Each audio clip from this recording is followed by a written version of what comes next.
Hey YouTube, this is We All Juggle Knives. Welcome to the channel. This is going to be a little commentary about the self-defense mindset or combat mindset. One thing I've noticed is that if you even bring up the idea of self-defense, like in a video or just talking to people, you're going to get a certain amount of backlash.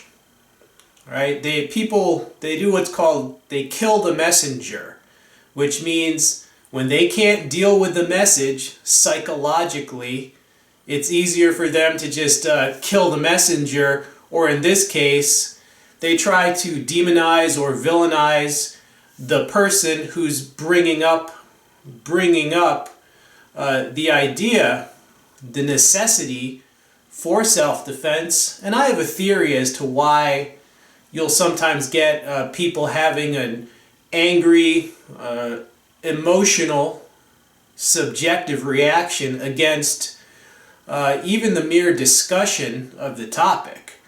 It's because when someone brings up the topic, tries to get people aware, get them thinking, to wake them up essentially, that hey, can be a dangerous world, you might want to think about being prepared in some way.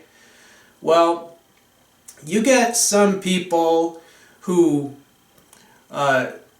they're psychologically uncomfortable with even the idea that they might have to defend themselves. They know in the back of their head that they haven't done what they should do to prepare themselves, whether that's just taking a self-defense class, maybe taking a defensive firearms class if they're allowed to have firearms wherever they are, or even simply just getting into better physical shape where they could viably have some realistic chance of putting up a fight even. But that stuff takes time, energy, sometimes money, discipline. It takes effort. What does not take much effort is just continuing to sit there and ignoring their lack of preparation. But they can't do that if somebody is bringing it up. And so they have to, in their mind, think of some reason why not to listen to the people trying to wake them up. And so they start to villainize people who even discuss the matter. In various ways. Sometimes they'll say, oh, you must be paranoid. You're paranoid. Really? I'm paranoid if I talk about self-defense? And of course, if you appear to be too good at defending yourself, how can you be too good at defending yourself? Either it's self-defense or it's not.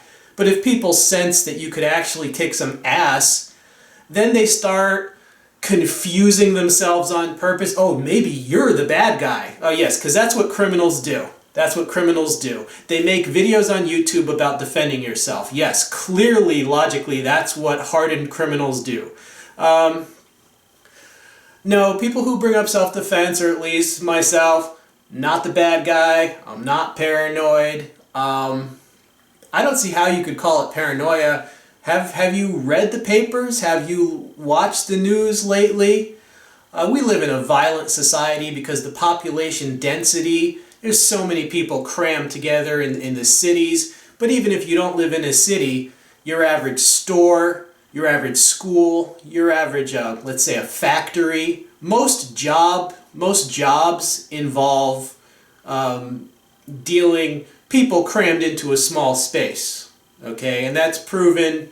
The stress of modern life, things like that. We live in a violent society, and of course, as the economy deteriorates, people will turn to crime for strictly selfish reasons as well. Not to mention all the mental illness and all the people taking drugs, illegal drugs that make them temporarily crazy.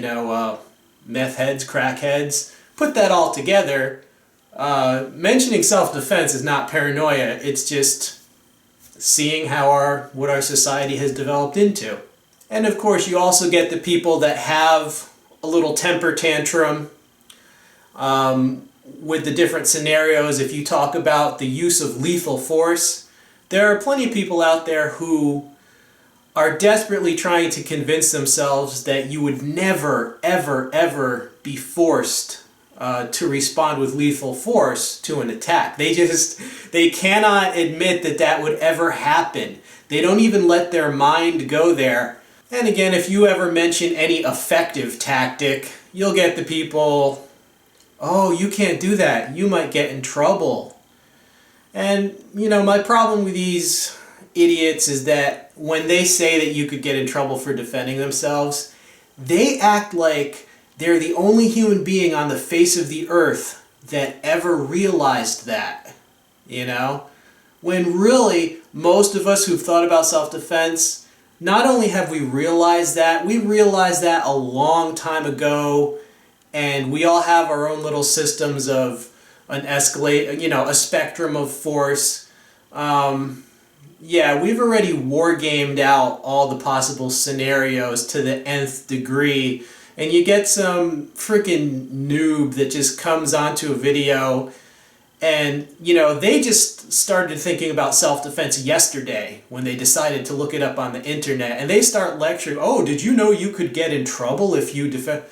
Yeah, we understand that, dude. You're not a freaking genius for bringing that up. You have to assume that the audience has some measure of common sense. Otherwise, it's just rehashing the most basic stuff, and that does no one any good. So, I don't know, maybe I should just put a warning, you know, my self-defense commentary videos are not for people that are brand spanking noob to the entire idea of self-defense. Alright, this has gone on long enough, just wanted to point that out. Well, this has been We All Juggle Knives. I'm out.